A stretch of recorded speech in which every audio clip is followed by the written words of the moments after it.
బిలాము. ఈరోజు బిలాము అనే వ్యక్తి గురించి, బిలాము అనే ప్రవక్త గురించి ధ్యానం చేసుకుంటున్నాం.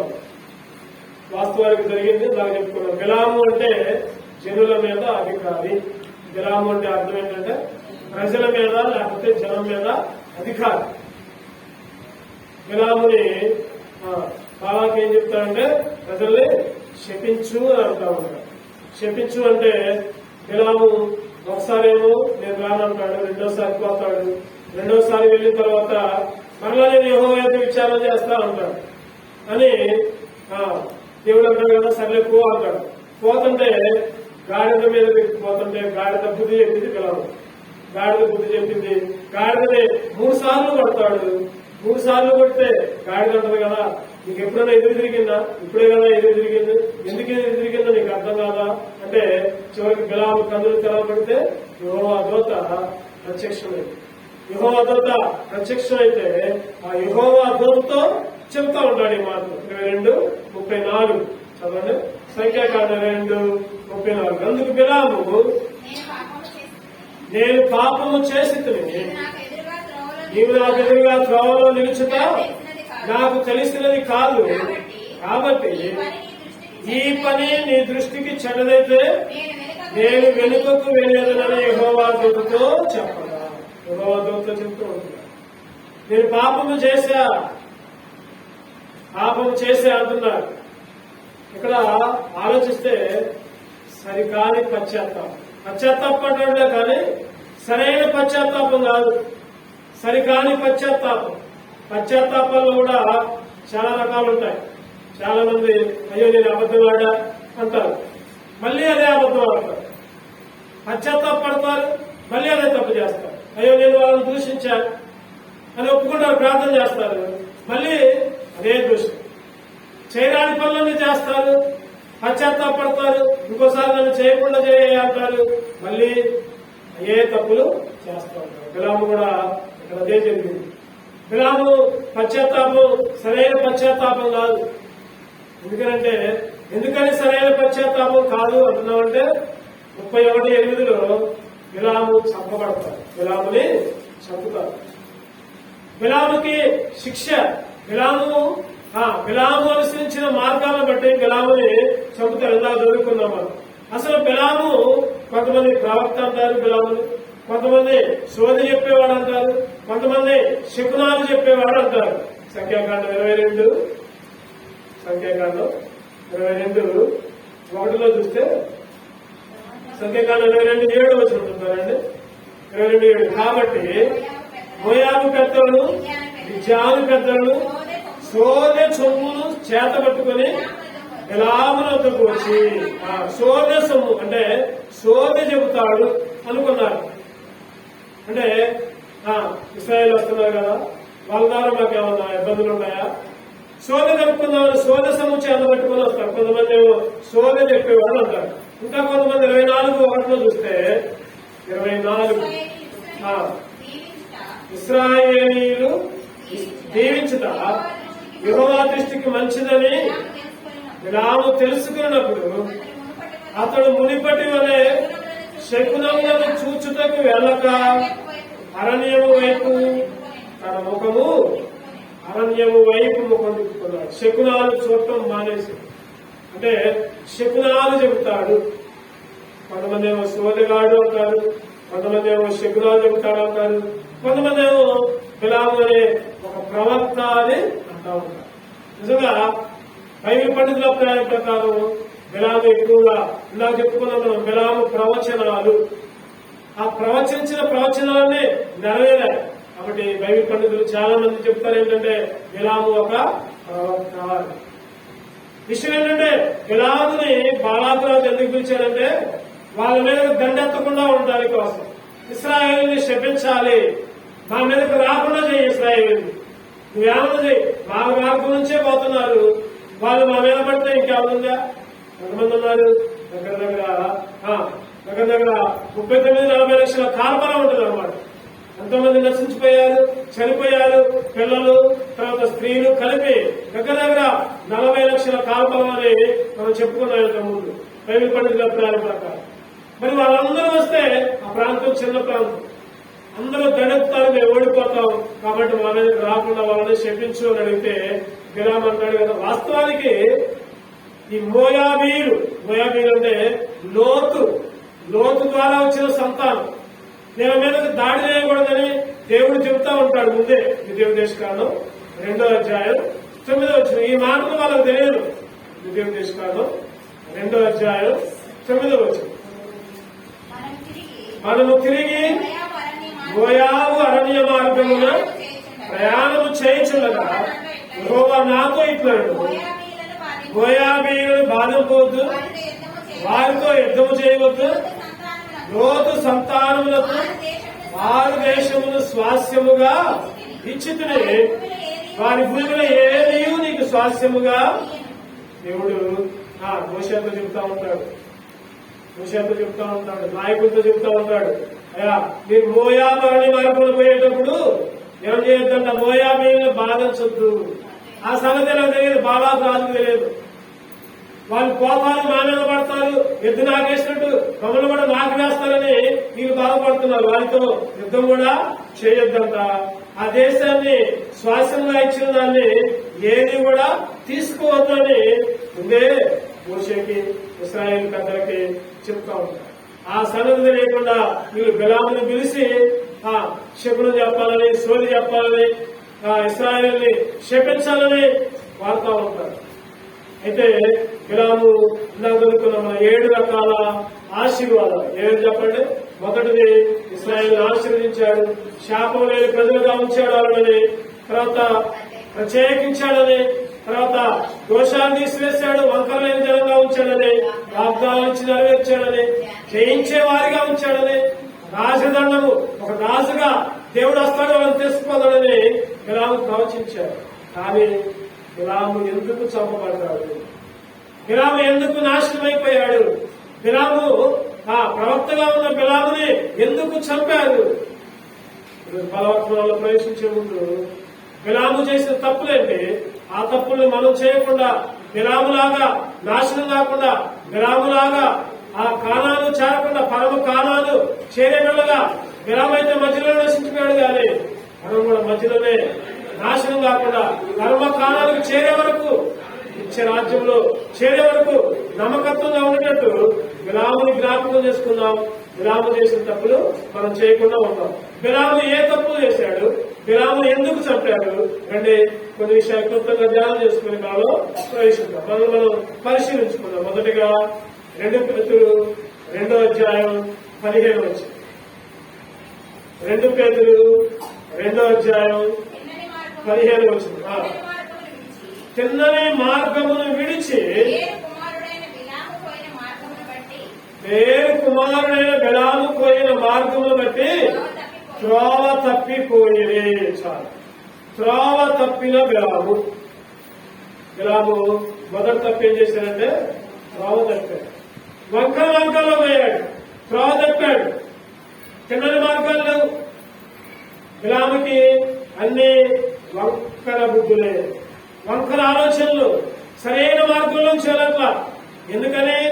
ఎందుకని బాలాకు దగ్గరకు పోయాడు? అసలు బాలాకు రమ్మనగానే పోవడమేనా? అసలు ప్రార్థన చేసుకోవద్దా? దేవా వెళ్ళమంటావా వద్దా అని అడగల. పిలవగానే పోయాడు. బహుమానం ఇస్తారు. బాలాకు అడగదా? నీకు బహుమానం ఇస్తారా? ఘనమైన బహుమానం ఇస్తారా? నీకు అది ఇస్తా ఇది ఇస్తారా?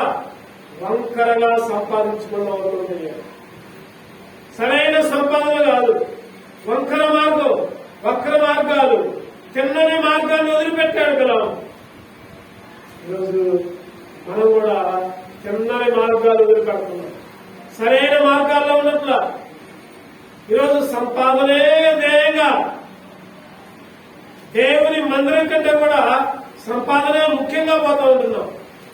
వెంకటి స్థాయికి ఇచ్చిన వాగ్దానంలో లంచం మీద దృష్టి ఉంచకండి అంటూ ఉంటాడు. నిర్గమకాండం 23:8. నిర్గమకాండం 23:8 వాళ్ళతో చెప్తాడు కదా, లంచము తీసుకోకూడదు, లంచము దృష్టి గలవానికి ఉచితాలు కలగజేసి నీతివంతుల మాటలకు అపార్థము చేయించి. లంచం అంట గుడ్డితనం కలగజేసింది. లంచం ఏం చేసింది చెప్పండి? నీకు ధనము కలుగజేసి.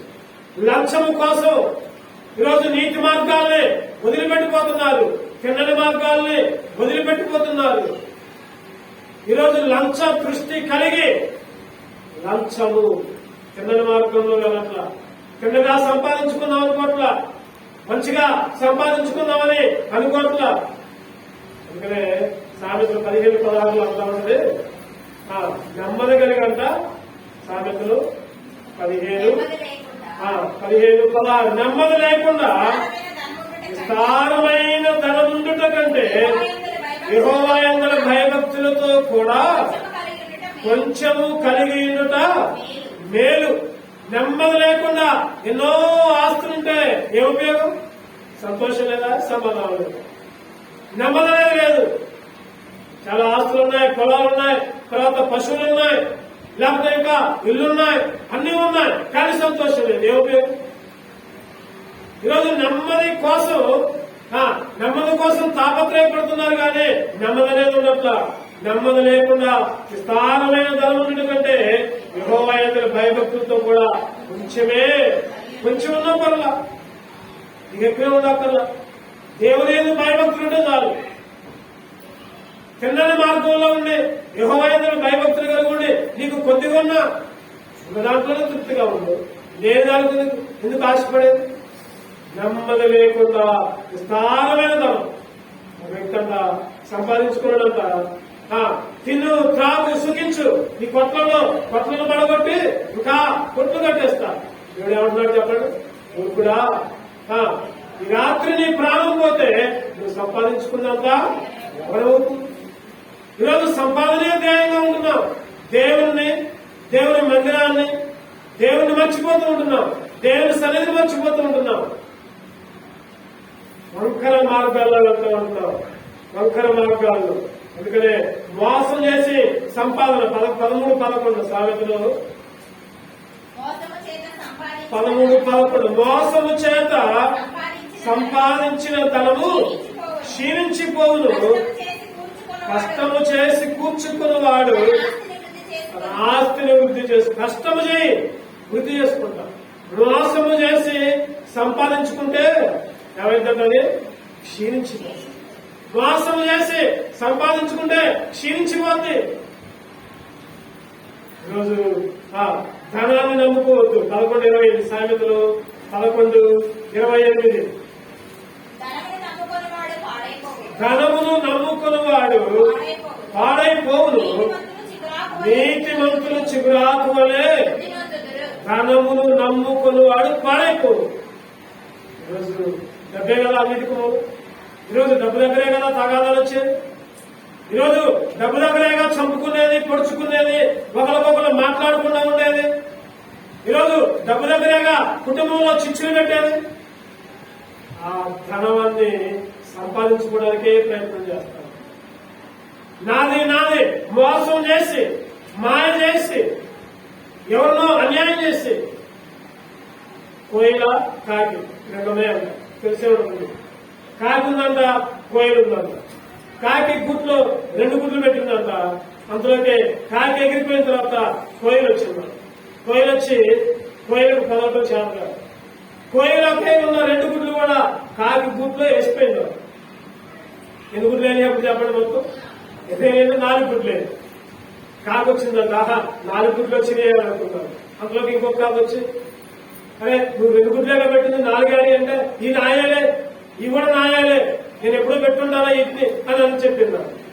చివరికి పొదిగిందంట. పొదిగింది, 4 పిల్లలు వచ్చినాయి. 4 పిల్లలు. కొన్ని రోజులైంది. కాకు 2 గుడ్లేమో 2 కాకులు వచ్చినాయి, 2 కోయలు వచ్చినాయి. వాటి ప్రవర్తన, ఏడు ప్రవర్తన తేడా వచ్చింది. ఇంకా కొన్ని రోజులైంది, నా పిల్లలేదే అనుకుంటున్నాను. ఇంకా కొన్ని రోజులైంది వాటికి రెక్కలు వచ్చినాయి. రెక్కలు వచ్చిన తర్వాత కాకి పిల్లలు కాకి దగ్గర ఉన్నాయి, కోయలు పిల్లలేమో కోయలు దగ్గరకు పోయి 2 రెక్కలు వచ్చినాయి. రెక్కలు వచ్చిన తర్వాత ఎగిరిపోయినాయి. నాది అని అనుకుంది అది, కానీ ఉన్నాయా? లేవు. ఈరోజు ధనము కూడా నాది రాదనుకుంటే అది రెక్కలు వచ్చి ఎగిరిపోతుంది. ధనము సంపాదించడానికి ప్రయత్నం చేయొద్దు. విస్తారమైన ధనం ఉంటే ఉపయోగం నమ్మదు లేకుండా. బిలాము బహుమానము కొరకు, డబ్బు కొరకు ఆశపడి తిన్నని మార్గాన్ని వదిలిపెట్టి వంకర మార్గానికి మొదటిగా మనం సరి చేసుకోవాల్సింది ఏంటంటే వంకర మార్గాల్లో పోవద్దు, సరైన మార్గంలోనే పోవాలి. ఈ లోకంలో ధనం మీద దృష్టి ఉంచొద్దు, డబ్బు మీద కేవలము డబ్బే పరమ అవధానంగా ఉంచుకోవద్దు, డబ్బే పరమ పనిగా ఉంచుకోవద్దు. డబ్బు కోసం దేవుని వదిలిపెట్టద్దు, దేవుని సన్నిధిని వదిలిపెట్టద్దు. ఆదివారం దేవుడిదే కదా, ఆదివారం కూడా ఈరోజు పనులు పెడతా ఉంటుంది, ఆదివారం కూడా దేవునికి సమయం లేకపోతూ ఉంటున్నారు. తీర్మానం తీసుకోవాలి. ఆదివారం ఎన్ని వేలు వచ్చినా సరే, ఎన్ని వందలు వచ్చినా సరే మందిరం తర్వాతే, దేవుని తర్వాతే. అదే తిన్నని మార్గం. ఈరోజు మనం పరిశీలించుకోవాలి, తిన్నని మార్గంలో ఉంటున్నామా, వంకర మార్గంలో ఉంటున్నామా? రెండో తప్పు బిలాము. అందుకనే బిలాముని చంపారు, బిలాము నాశనం అయిపోయాడు. 2 Pétero 2:16. 2 Pétero 2:16. ఆ బిలాము దుర్నీతి వలన కలుగు బహుమానమును ప్రేమించెను. దుర్నీతి వలన కలుగు బహుమానమును ప్రేమించెను. దుర్నీతి నీతితో కాదు, దుర్నీతి వలన వచ్చే బహుమానం. ఈరోజు బహుమానాలు అవి నీతితో వచ్చాయా, దుర్నీతితో వచ్చాయా, సక్రమమా లేకపోతే అక్రమమా తెలుసుకోవట్లా. ఈరోజు సైతాన్ని ఏదో ఆశ చూపించింది, ఫలానా చేస్తే నీకు అది వచ్చిందిలే, ఆ లాభం వచ్చింది, ఈ లాభం వచ్చింది, ఏం కాదులే. దుర్నీతితో సంబంధించింది అయితే వదిలిపెట్ట.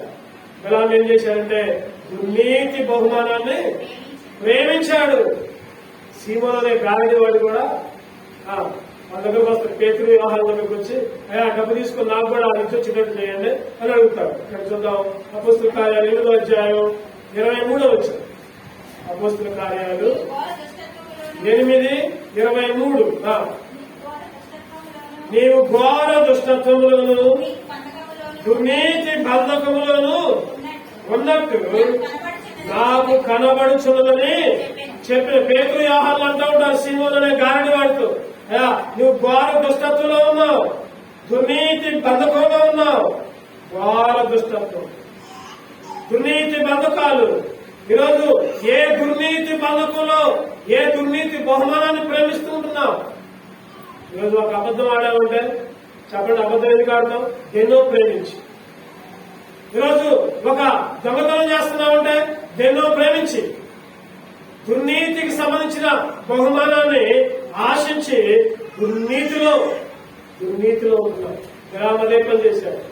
బిలాము దుర్నీతి సంబంధమైన బహుమానాలనే ఆశించాడు, ప్రేమించాడు, వంకర మార్గాల్లో పోయాడు, దుర్నీతిలో ఉన్నాడు బిలాము. ఈరోజు మనం పరిశీలించుకోవాలి, వంకర మార్గాలు ఏమైనా ఉన్నాయా తీసివేసుకోవాలి, దుర్నీతి ఏమైనా ఉందా తీసివేసుకోవాలి. 3వ చూద్దామండి, యోధ 11వ వచనం. యోధ 11. అయ్యో వారికి శ్రమ, వారు కయ్యూరు నడిచిన మార్గం నడిచి బహుమానము పొందవలనని బిలాము నడిచిన తప్పు త్రోవలో ఆతురముగా పరుగెత్తిరి. బిలాము నడిచిన తప్పు త్రోవ, బిలాము నడిచిన తప్పు త్రోవ పరిగెత్తారంట. తప్పు త్రోవలో పరిగెత్తుతున్నారు. బిలాము పరిగెత్తాడు తప్పు త్రోవలో. ఈరోజు మనం కూడా పరిగెత్తుతున్నాం, గురుకులు పెడుతున్నాం తప్పు త్రోవలో. నేను గురుకులు పెడుతున్నాం చెప్పండి, నేను గురుకులు పెడుతున్నాం. ఆదివారం తప్ప మిగిలిన రోజులన్నీ గురుకులే. ఉద్యోగానికి 9ంటికి పోవాలంటే 8:30కే గురుకులు పెడతా ఉంటాం. అదేదైనా కొద్దిగా దూర ప్రాంతం అయితే 8ంటికే గురుకులు పెడతా ఉంటాం, పరిగెత్తుతా ఉంటాం. అది ఆదివారం మందిరానికి అయితే పరగొడదు, ఇంకేముండదు, చందంగా పోవచ్చులే. ఈరోజు పరిగెత్తాల్సిన దానికి పరిగెత్తలేకపోతున్నాం, పరిగెత్తకూడదు దానికి పరిగెత్తుతాం. బిలాము అంట ఏం చేశాడు చెప్పండి? బిలాము తప్పు త్రోవలో ఆతురముగా పరిగెత్తాడు. సరికాని పరుగు, అది సరైన పరుగు కాదు. ఈరోజు నీవు నేను దేని కోసం పరిగెత్తుతున్నాం? దేనికోసం వెంపర్లాడుతున్నాం, దేనికోసం ఇష్టపడి గురుకులెత్తుతున్నాం. ప్రార్థన అంటే పరిగెత్తేది లేదు, బైబిల్ స్టడీ అంటే పరిగెత్తడం లేదు, ప్రార్థనా కూడి కంటే పరిగెత్తేది లేదు, ఉపవాస కూడి కంటే పరిగెత్తేది లేదు, ఏదన్నా కోటం అంటే పరిగెత్తేది లేదు. మిగిలిన వాటికైతే పరుగులో పరుగులు. బిలాము పరిగెత్తాడు. బిలాము దేనికి? త్రోవలో, పోవాల్సిన త్రోవలో కాకుండా ఆత్రముగా. దావీదైతే ఆత్మీయంగా పరిగెత్తాడు. పేతురైతే పునరుద్ధారుడైన యేసు క్రీస్తుని చూడటానికి పరిగెత్తాడు. పౌలైతే వాడబారని అక్షయమైన కిరీటం కొరకు. కొరింథీ రాసిన పత్రిక మొదటి కొరింథీ 9:24 చదువుతున్నారండి. మొదటి కొరింథీ 9:24-25. పందెపు రంగమందు పరిగెత్తు వారందరూ పరిగెత్తుదురు కానీ ఒక్కడే బహుమానము పొందునని మీకు తెలియదా? అదివలే బహుమానము పొందినట్లుగా పరిగెత్తుడి. మరియు అంతమంది పోరాడు ప్రతివాడు అన్ని విషయము ఎందు మితముగా ఉండును. క్షేమము కిరీటమును పొందుటకును మనమైతే అక్షయము కిరీటమును పొందుటకు మితముగా ఉన్నాము అంటున్నాడు కదా. క్షేమయ్యే కిరీటం కోసం కొంతమంది పరిగెత్తుతా ఉంటారు. మన పరుగైతే అక్షయమైన కిరీటం అంట. అక్షయమైన కిరీటం. వెనుకనేన్ని మర్చిపోవాలి, వెనక వాటిని మర్చిపోవాలి, వెనక వాటిని జ్ఞాపకం చేసుకోవాలి. వెనక వాటి కోసం కాదు మనం చూసేది. ముందు ఒక కిరీటం ఉంది, అక్షయమైన కిరీటం, వాడవారిని కిరీటం, నిత్యమైన కిరీటం. ఆ కిరీటం మీద మనం దృష్టి, ఆ కిరీటం కొరకు పరిగెత్తాలి. ఈరోజు సరికాని పరుగు బిలాము పరిగెత్తాడు. బిలాము దగ్గర నుంచి నేర్చుకోవాలి. మనం అటువంటి పరుగుని పరిగెత్తకూడదు. అటువంటి అందుకని పౌలు అంటాడు ఫిలిప్పీ 3:13 ఫిలిప్పీలు రాసిన పత్రిక 3వ అధ్యాయం. నేను ఇదివరకే పట్టుకుని ఉన్నానని తలంచుకొనను, అయితే ఒకటి చేయుచున్నాను, వెనక ఉన్నవి మరిచి ముందున్న వాటి వరకై వేగిర పడుచు క్రీస్తు యేసునందు దేవుని ఉన్నతమైన పిలుపునకు కలుగు బహుమానము పొందవలనని గురి యొద్దకే పరిగెత్తుతున్నాను. గురి యొద్దకు పరిగెత్తాలి. దేనికోసం పరిగెడుతున్నాం? దేనికోసం పరిగెత్తున్నాం? సరైన పరుగుందా మన జీవితాల్లో? లేకపోతే బిలాము పరిగెత్తినట్టు విలోకాశల కొరకు, లోకం కోసం పరిగెత్తున్నామా? బలలో ప్రవేశించే ముందు సరి చేసుకోవాలి మన పరుగు. దేనికి? 4గా చూద్దామండి. 4గా బిలాము చేసిన తప్పులేంటి? ద్వితీయోపదేశకాండం 23:4. ద్వితీయోపదేశకాండం 23:4. ఏలైనగా మీరు ఐగుప్తులో నుండి వచ్చుచుండగా వారు అన్నపానములు తీసుకొని మిమ్మల్ని ఎదుర్కొన రాక మిమ్మల్ని శపించుటకు బహుమానములిచ్చి బేతేలులో నుండి నీకు విరోధముగా బిలాముని పిలిపించి, అయితే దేవుడనే యెహోవా బిలాము మాట విననల్లకూడదు. బిలాము మాట వినలా దేవుడు. అక్కడ 5వది ఏంటంటే బిలాము మాట. 4వదా బిలాము మాట. ఏంటిది బిలాము మాట అంటే? నిజంగా అవసరమైతే ఇశ్రాయేలుని శపించాలి అని అనుకున్నాడు. బాలాకు మొదటిసారి అయితే రాలేదు, రెండోసారి పోయాడు. నేను దేవుని యొక్క ఒకసారి దేవుడు వద్దన్నాడు, ఒకసారి నువ్వు వెళ్ళొద్దు అన్నాడు. మళ్ళా దేవుడిని అడుగుతా, మళ్ళా దేవుణ్ణి కనుక్కున్నా, ఈ రాత్రి మీరు ఉండండి, ఈ రాత్రి ఉండండి మీరు, నేను దేవుని యొక్క విచారం చేస్తా. ఒకసారి వద్దన్నప్పుడు ఆగల. బిలాము మాట ఏంటంటే ఆ మాట శపించాలనే ప్రయత్నం చేశాడు, శపించుదామనే అనుకుంటూ ఉంటున్నాడు. ఈరోజు బిలాము మాట శాపము సంబంధించిన మాట, శాపాన్ని చేయాల్సిన మాట, శపించుదామని అనుకుంటా ఉంటారు. ఈరోజు బిలాము మాటలు మాట్లాడేవారు మనలో ఎవరైనా ఉండాలా? ఒకే సమూహంలో ఉంటారు, ఒకే ఇంట్లో ఉంటారు, ఒకే గ్రామంలో ఉంటారు. ఎవరు కోరుకుంటారంటే వాళ్ళకి నష్టం రావాలి, వాళ్ళకి క్షమించబడాలి, వాళ్ళకి ఫలానా కష్టం రావాలి అనుకుంటా ఉంటారు. వాళ్ళకి ఏమేమి జరగకూడదు అనుకుంటా ఉంటారు. అసూయ, ద్వేషం, ఈర్ష్య. బిలాము మాట దేవుడు వెళ్ళ. బిలాము నిజానికి బిలాము అనుకున్నాడు కదా, శపిద్దామని అనుకున్నాడు. శపిద్దామని ఆ రాజు దగ్గరికి మళ్ళా రెండోసారి ఆ బహుమానం కొరకు ఆశపడి పోయాడు. కానీ దేవుడు బిలాము మాట ఏమాత్రము వినలేదు. ఈరోజు కొంతమంది సేవకులు కూడా ప్రార్థన చేస్తూ ఉంటారు. సేవకులు కూడా ఎవరైనా సేవకుల మీద ఎవరైనా వ్యతిరేకంగా ఉంటే వాళ్ళు మా మీదకి ఎట్లా వచ్చారు కాబట్టి వాళ్ళకి శాపాలు రావాలని ప్రార్థన చేస్తూ ఉంటారు. ఈ మధ్య ఒక అక్క చెప్తున్నారు, అయ్యా మా సేవకుడు మాకు వినపడినట్టే ప్రార్థన చేస్తున్నాడు, మమ్మల్ని శపించినట్టు ప్రార్థన చేస్తున్నాడని ఒక అక్క చెప్తా వచ్చి. నిజంగా దేవుని బిడ్డగా ఉన్నప్పుడు ఎవరికి కూడా శాప వచ్చినారు కలగకూడదు. వాళ్ళు తిట్టినా సరే మనం దీవెనలే పలకాలి, ఆశీర్వచనాలే పలకాలి. బిలాము మాటని ఫాలో కాకూడదు, బిలాము మాటలు పలకూడదు అన్నమాట. బిలాము శపిద్దామని అనుకుంటాడు. అయ్యో ఎట్లా శపించాలి, వాళ్ళేమో దీవెన పొందినోలుగా, వాళ్ళేమో ఆశీర్వాదాలు పొందినోలుగా వాళ్ళతో రెప్పించి చెబుతా ఉంటాడు. అంటే ఆశీర్వాదాలు లేకపోతే శపిద్దామనే.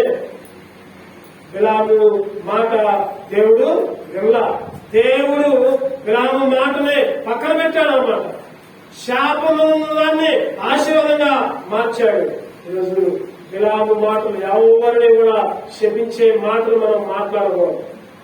ఎవరిని కూడా శపించడాన్ని మనం ప్రయత్నం చేయకూడదు.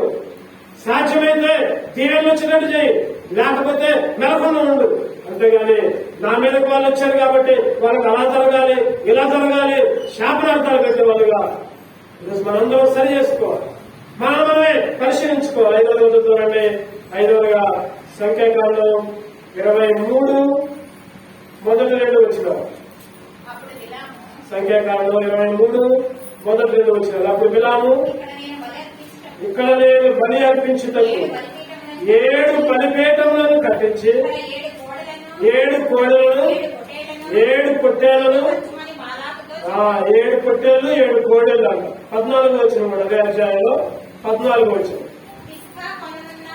ఇసుకా కొనున్న కావలి వారి పొలములకు అతను తోడుకొని పోయి 7 బలిపీఠములను కట్టించి ప్రతి బలిపీఠం మీద ఒక కోడెను 1 పొట్టేళ్లను మళ్ళా 7 బలిపీఠాలు మళ్ళా కట్టించాడు. అదేవిధంగా 20 వచ్చిన కూడా 29 బిలాము ఇక్కడ నాకు 7 బలిపీఠములు కట్టించి 7 కోడెలను 7 పొట్టేలని సిద్ధపరుచుకొని. ఇక్కడ ఏం జరిగిందంటే బాలాకేమో శపించమని అడుగుతూ ఉంటాడు. బిలామేమో దేవుడు వద్దన్నా కూడా దేవునికి బలిపీఠాలు కట్టించి బలిపిద్దామని చూస్తూ ఉంటాడు. అంటే దేవునికే లంచం ఇద్దామని ప్రయత్నం చేస్తూ ఉంటాడు. బలిపీఠాలు కట్టిస్తే, బలు అర్పిస్తే, లేకపోతే 7 కోడెలు 7 పొట్టేళ్లు బలి అర్పిస్తే అప్పుడు దేవుడు శాంతిస్తాడేమో. బిలాము యొక్క ప్రయత్నాలు చూస్తే దేవునికి లంచం, వ్యర్థమైన అర్పణలు అర్పించేవాడిగా బిలాము ఉంటున్నాడు. 7 బలిపీఠాలు అలాగంట బిలాము కొరకు ఎదుర్కోతా ఉంటారు. 22:36 బిలాము వచ్చినని బాలాకు విని ఆ పొలిమేరల చివరనున్న ఆర్నోను తీరమునందుని మోయాబు పట్టణం వరకు ఎదుర్కోవాలి. ఎవరిని ఎదుర్కోవాలి? అక్కడైతే రాజుని ఎదుర్కోవడానికి బిలాము రావాలి, కానీ రాజే ఎదుర్కోవడానికి పోతున్నాడు. బిలాము చెప్పిందల్లా చేస్తున్నాడు. అక్కడ బలిపెట్టనట్టు, ఇక్కడ బలిపెట్టనట్టు బాలాకు ఏం చెప్తే అది చేస్తా ఉంటుంది. ఈ భాగాన్ని బట్టి మనం ఏమర్థం చేసుకోవచ్చు అంటే వ్యర్థమైన అర్పణలు అర్పించే వాళ్ళగా మనం ఉండకూడదు. వ్యర్థమైన అర్పణలు ఈరోజు పూర్ణ హృదయముతో, పూర్ణాత్మతో ఆయన సేవించాలి. ఒక 1000 రూపాయలు దొంగతనం చేసి ఒక 500 కానికేస్తే దేవుడికి ఇష్టమా చెప్పండి. 1000 రూపాయలు దొంగతనం చేస్తున్నాం. ఆ 1000 రూపాయల్లో 500 అయ్యా నీకేగా కానికిచ్చేది. అటువంటి వాళ్ళ హృదయాన్ని దేవుడు అంగీకరించడు. అటువంటి వాళ్ళ అర్పణలో దేవుడు అంగీకరించడు. ఈరోజు బిలాము వ్యర్థమైన అర్పణలు అర్పించడానికి ప్రయత్నం చేస్తూ ఉంటున్నాడు. ఈరోజు మనలో కూడా చాలా మంది తప్పులు చేస్తూ ఉంటున్నారు. తప్పులు చేసి వ్యర్థమైన కానుకలు, వ్యర్థమైన అర్పణలు కొంతమంది ఉంటారు. కొన్ని లక్షలకు లక్షలు మోసం చేత సంపాదిస్తూ ఉంటారు. వాటిలో కొంత దాన ధర్మాలు చేస్తూ ఉంటారు. వాటిలో కొంత దేవుడికి అర్పణగా అర్పిస్తూ ఉంటారు. నువ్వు మోసం చేత సంపాదించడం దానికి, ఆ మోసం చేసే డబ్బులు దేవుడికి ఇవ్వటం దానికి, నిజంగా నీతిగా సంపాదించింది 1 రూపాయి ఇచ్చిన చాలుగా దేవుడికి. ఈరోజు వ్యర్థమైన అర్పణలో కల్పించే వాళ్ళంగా ఉంటున్నామా మనం? లేకపోతే పేరుకు మాత్రమే ఆరాధించబడను, పేరుకు మాత్రమే స్తుతించబడను, దేవుడికి వ్యతిరేకంగా జీవించే వాళ్ళంగా ఉంటున్నాం. ఆదివారం వచ్చేసరికనే దేవుడికి మాటలు, పాటలు, ఆరాధన, కన్నీటి ప్రార్థన అన్నీ ఉంటాయి. వ్యక్తిగతంగా ఇంటి దగ్గర మన జీవితం ఎలా ఉంటుంది? వ్యర్థమైన అర్పణలో ఆదివారం అర్పిస్తూ ఉంటారు. మిగిలినప్పుడల్లా ఇష్టం వచ్చిన రీతిలో జీవిస్తూ ఉంటారు. దేవుడికి అసహ్య కార్యాలన్నీ చేస్తూ ఉంటారు. ఆయన అన్నాడు కదా, బలు అర్పించడం కంటే, చెప్పండి, బలు అర్పించడం కంటే ఆయన ఆజ్ఞలను పాటించవచ్చు. మొదటి సమయాలు 15:22 వచ్చింది చదవండి అమ్మంతా. మొదటి సమయాలు అందుకు సమయాలు యెహోవా సంతోషించినట్లు దహన బలులను అర్పించడం వలన ఆయన సంతోషించిన ఆలోచించు. బలులు అర్పించడం కంటే ఆజ్ఞలను గైకొనుటయు ఒకేలా అర్పించడం కంటే మాట వింటూ శ్రేష్టం. దేవుని మాట వింటూ శ్రేష్టం. దేవుని ఆజ్ఞలను పాటించడం ఇష్టం. అంతేగాని వ్యర్థమైన అర్పణలు అర్పించడం దేవుడికి ఇష్టం లేదు. ఎబ్రీ 10:5 ప్రకారం బలి కోరుకోడు ఆయన, అర్పణ కోరుకోడు. బలి అర్పణకు ఆయనకి ఇష్టం ఉండదు. మనం చేసేయన్ని చేస్తూ ఉంటాం, బలు ఇస్తూ ఉంటాం, అర్పణలు అర్పిస్తూ ఉంటాం. ఇక్కడ ఆ బలన్నీ బయలులే, నేను చేసిన మోసాలన్నీ బయలులే. బిలాము కూడా ఇక్కడ వ్యర్థమైన బలికట్టలు పెట్టి బలి అర్పిస్తూ ఉంటారు. 5వ లక్ష్యం ఏంటంటే వ్యర్థమైన అర్పణలు ఈరోజు మనం అర్పించకూడదు, నేర్చుకోవాలి మనం. ఆ రోజు ద్వారానే ప్రకటన 2:14, ప్రకటన 2వ అధ్యాయం 14 వచ్చింది. అయినను నేను నీ మీద కొన్ని తప్పిదములు మోపవలసి ఉన్నది. అవేవనగా విగ్రహములకు బలి ఇచ్చిన వాటిని తిన్నట్లును, జారత్వము చేయనట్లును, ఇశ్రాయేలీయులకు ఉరియొడ్డుమని బాలాకులకు నేర్పిన బిలాము బోధను అనుసరించు వారు నీలో ఉన్నారు. బిలాము బోధ బాలాకుకు నేర్పినట. బిలాము బోధ ఏంటిదా? బిలాము బోధ సంఖ్యాకాండంలో రాయబడాల. బిలాము బోధ ప్రకటన గ్రంథంలో రాయబడింది. బాలాకుకు నేర్పినట. ఏంటిదంటే చదవండి, ఏంటి? వ్యర్థమైన విగ్రహములకు బలి ఇచ్చిన వాటిని తిన్నట్లు, జాగ్రత్తలు చేయనట్లు. బాలాకి చెప్తా ఉంటాడు, అయ్యా నేను వాళ్ళని చెప్పించలేదు కానీ వాళ్ళు నాశనం అయినట్టు ఒక మాట చెబుతా, నువ్వు మాత్రం నాకు బహుమానం ఇవ్వాలి. సంఖ్యాకాండంలో రాయబడ్డాయి మాట. నువ్వు మాత్రం నాకు బహుమానం ఇవ్వాలి. ఇశ్రాయేలు నీ మీదకి రాకుండా నేను చేస్తా. వాళ్ళైతే చెప్పించలేదు కానీ ఒక పని చేస్తే దేవుడే వాళ్ళని చెప్పిస్తా ఉంటారు. ఎందుకంటే వాళ్ళకి నేర్పు, జాగ్రత్త నేర్పు, వ్యభిచారం నేర్పు. మోయాబు స్త్రీలందరినీ వాళ్ళ దగ్గరికి తీసుకెళ్ళు, వాళ్ళతో వ్యభిచరించు. అదే బిలాము బోధ. విగ్రహాలకు అర్పించింది వాళ్ళు తినకూడదు, తింటే దేవుడే వాళ్ళని చెప్పిస్తా ఉంటారు. వ్యభిచారించకూడదు, వ్యభిచరిస్తే నువ్వు వాళ్ళకి అలవాటు వ్యభిచారం. బిలామంట బాలాకి తప్పు బోధ నేర్పించింది. బిలాము బోధ సంఖ్యాకాండంలో రాయబడలేదు కానీ ప్రకటన గ్రంథంలో చెప్పబడింది. బిలాము బాలాకు చాలా మంది తప్పు వాదనలు ఏర్పరచబడిన వారిని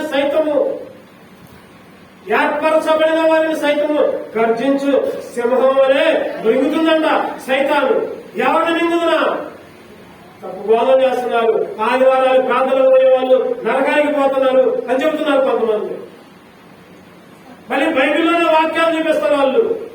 పాత నిబంధనలో చూపిస్తూ ఉంటారు. కొత్త నిబంధనలో యేసుక్రీస్తు మరణించి తిరిగి లేచాడు. తిరిగి లేచిన రోజు ఆదివారము రొట్టె విరుచుతుండగానే పౌలు రాయబడిన ఆ మాట చెప్పరు.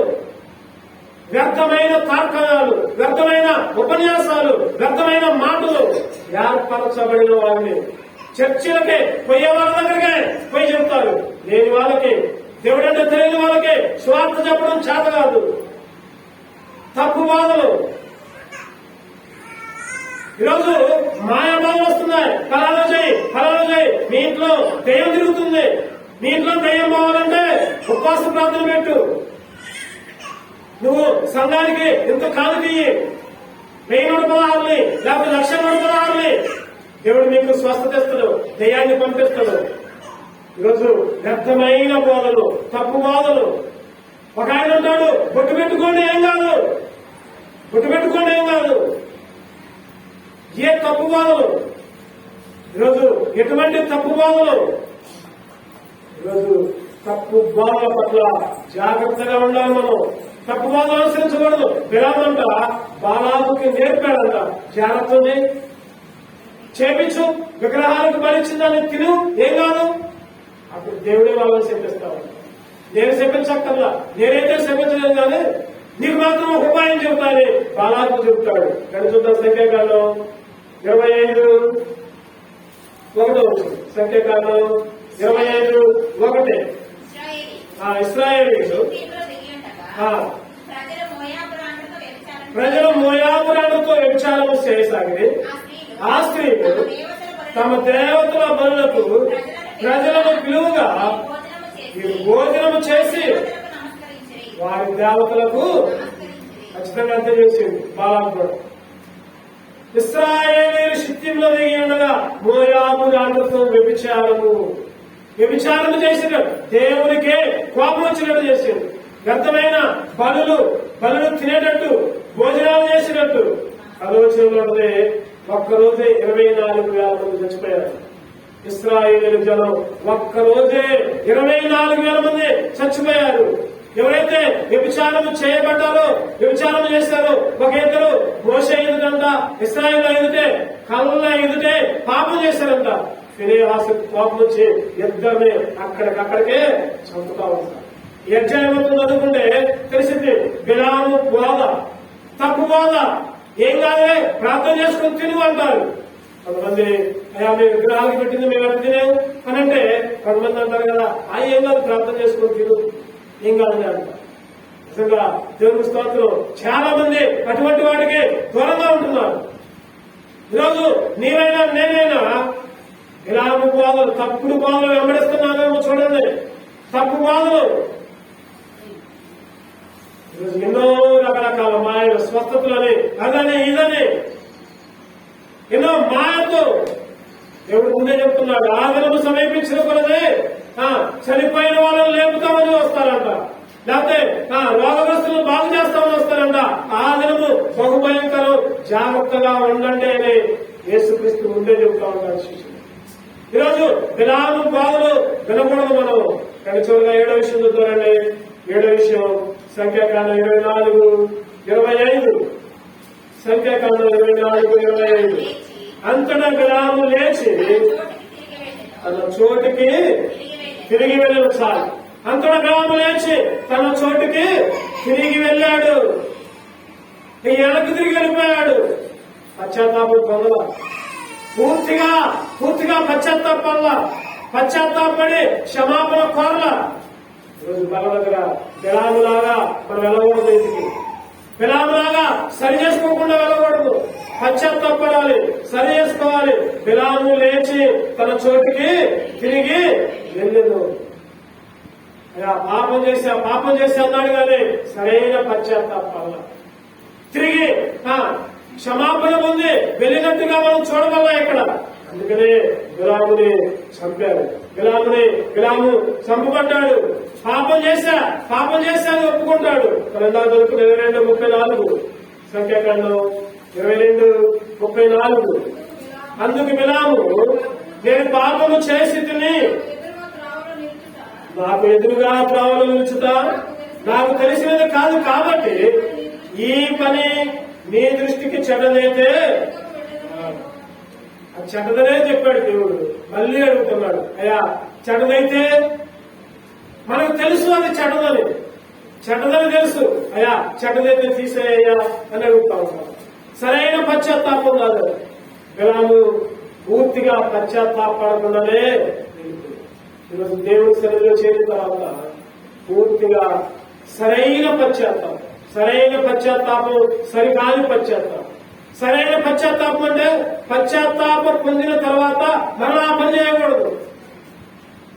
అయ్యా నేను టీవీలో సినిమాలు చూస్తున్నా, సీరియల్స్ చూస్తున్నా, ఒప్పుకుంటున్నానయ్యా క్షమించు అని ప్రార్థన చేస్తాం, అడుగుతాం. మళ్ళీ ఇంటికి పోయి అయ్యే టీవీలు, అయ్యే సినిమాలు, అయ్యే సీరియల్స్, అయ్యే దేవునికి వ్యతిరేకమైన మాటలు, దొంగతనాలు, అబద్ధాలు. మనం ఎక్కడ ఒప్పుకుంటాం, మళ్ళీ ఇంటికి పోయి అయ్యే చేస్తాం. సరికాదు పశ్చాత్తాపం. బిలాములాగా సరైన పశ్చాత్తాపం పడు. సరికాని పశ్చాత్తాపం అయితే బిలాము లాంటి శిక్షే నీ మీదకి నా మీదకి వచ్చింది. సరైన పశ్చాత్తాపం ఏదైతే పశ్చాత్తాప పడ్డావో దాన్ని మళ్ళీ చేయకూడదు. ఒక్క వార్తకి ఇవ్వకూడదు. కడగబడిన పంది బురదలో పొరున్నట్లు, పంది కడగబడితే బలాబడి, కుక్క తింటది, వాంతి చేసుకుంటది, మళ్ళీ అదే తింటది. దానికి కుక్కకి పందికి తేడా లేకుండా మనం కూడా అంతే చేస్తున్నాం. అబద్ధాలు ఆడుతున్నాం, మళ్ళీ అబద్ధాలు, మళ్ళీ దొంగతనాలు, మళ్ళీ అసూయే, మళ్ళీ ద్వేషమే, మళ్ళీ ఈర్ష్యే, మళ్ళీ కోపమే.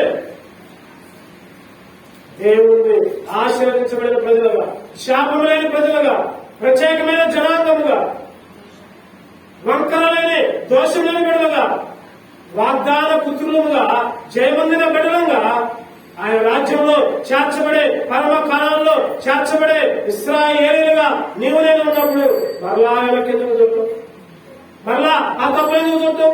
సరైన పశ్చాత్తాపం. వెనక్కి తిరిగితే లోతు భార్య ఉప్పు స్తంభంగా మారింది, మనకు తెలుసా సంగతి.